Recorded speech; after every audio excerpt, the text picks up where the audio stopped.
Hey everybody, it's Jason Blaha here representing Jason Blaha Strength and Fitness, and today I'm going to talk to you guys and gals a little bit about how full body programming tends to remove a lot of the organizational problems that we run into with training. But a quick reminder, if you guys will please click like down below, be greatly appreciated. If you're not following or subscribed, please do so, and if you'll be kind enough to drop me a comment down below, I would appreciate it so much. Thank you. All right, so a couple of things that I want to note here up front. When I say this, people will jump in and say, oh, you're only saying this because you're doing full body. Well, guys, I program all sorts of stuff. Let me be clear. At this exact moment, I have clients who are doing conjugate all the way up to including bands, chains, specialty bars. I have clients who do 4-day upper lowers. I have clients who do 3-day push-pull legs, and I have clients who do full body training. Okay, so let us be clear. I actually have a couple of guys still on body part splits. All right. Let me again be clear on that. I am not telling you there is only one way to train. I am by no means dogmatic on that because I literally write all of these type of approaches for different clients. All right. And I will also say when people try to get into the small minutia of, hey, which of these is going to give the most muscle growth? Do we need the higher frequency of the full body? Do we need the benefits of multiple exercises and more focus on a body part? Right? They ask these questions, and here's what I'm going to say. Those differences are going to be relatively small. We could argue about that stuff all day long. Okay, those differences are going to be very small, and I'm going to say that out of any of those approaches, whichever one you consistently find works with your lifestyle and you are most motivated to consistently put in the hard work on is probably going to get the best results, irrespective of whatever minor differences are happening in muscle protein synthesis. Right? So in other words, we can go to the two extremes all the way from a body part split to literally doing full body. And I legitimately believe that the differences in the gains in muscle protein synthesis between any of them, whichever is ideal, is going to be potentially offset by motivation. Like motivation and fitting into your life are actually a little bit more important in the grand scheme of things. Because at the end of the day, as long as you're training consistently and hard with good fatigue management, progressive overload, you're going to make gains. So let's get back over to where some of the perks are of the full body. Like right up front, it removes all these problems. Hey, where do I put a deadlift? I don't know where to put a deadlift. Should it be on my back day or my leg day? Should it be on my upper body day or my lower body day? Right now, that's easily solved with conjugate because it's going to be on the squat and deadlift day, But you guys see where we're going, right? These confusions. Anytime you take a big exercise, it's like, oh man, where do I put it? Right? Things like deadlifts, which are one of the best exercises you can possibly do, get really confused by people.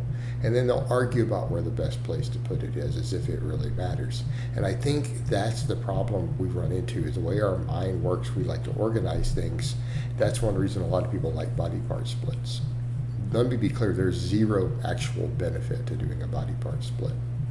Mechanistically, there's no benefit. Mindset-wise and organization, we really like to organize stuff. Okay? And a lot of people really like that idea of focusing on that one muscle and really just focusing on that one area or region or one or two muscle group. It could be their whole back and biceps.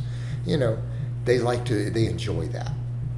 And if you really enjoy that, it makes a lot of sense to do it, doesn't it? Right? So, here's the problem it runs into. Where do we put the exercise? Oh my God. Then guys start coming up with crazier splits. Well, I think I've heard someone say they do chest with their biceps instead of with their triceps, and then do their triceps with their back. And they get into these complicated messes, and people start overthinking something that's completely irrelevant. It's completely arbitrary. Because there's no actual reason to put all this stuff like that in one day, physiologically. It's purely psychological. All right?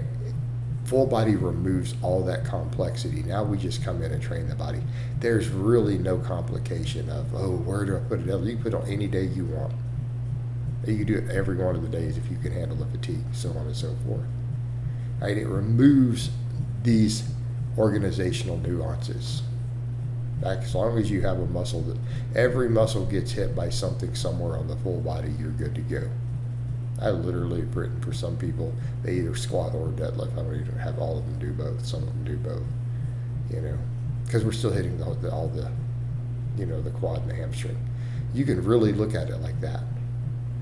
Okay, big deal, because we remove all these problems and we no longer have to overthink this. Any exercise can go on any day, complete freedom to plug and play with no complications with your self-imposed split, because those splits are self-imposed. They don't mean anything. Like, there's no physical reason. It's all psychological. All right, so not to discredit psychology, because psychology is massive, just like I already said, but it removes this problem. All right, number 2, really big in terms of practical benefit and organizational. What happens when you miss a day? What happens if you get sick? What happens, though, if you really need that setup? You're like, man, the way my stuff is set up, I really need to do chest on Monday. But then you have your split or whatever, your upper lower. What happens when you miss a day? Or you miss half the week, and then you got to figure out where to replug it back in. You're going to have muscles that are not going to grow at all. You're going to have an entire week where something is not getting growth. What if you have a really bad workout? You get sick and the workout's horrible. All right, you're losing an entire week of downtime oftentimes. This is a problem. People are like, well, it doesn't matter. Yeah, it does matter. You absolutely detrain. This is why I tell my clients when they don't want to lift when they go on vacation, do not do that. Just stop with this nonsense. You need to train. All right. That being said, on a full body, it doesn't matter. Why? Because everything got trained, right? Your entire body got trained your last workout. So what happens if you have to take 3 or 4 days off? What happens if you miss 5 days of training while you're dealing with something and something comes up? Every muscle got trained most recently. You don't have a single muscle that got skipped for the week. Like nothing is getting out of whack. You can pick right up where you left off if you're doing full body, because it's all full body. Oh man, oh my gosh, am I supposed to restart with a leg day or the upper day or the lower day? What do I put in here? All these problems go away because you're just training your whole body every time. It's like, do I do my workout A or my workout B or my workout C, or if you do the same thing every day, you're right back to where you were. Done. Problem solved. It removes these problems if there's a missed day in your schedule. It's just beautiful. All right, guys, but that's really all I have to say on that today. I hope it's been informative, and I'll talk to you guys and gals next time.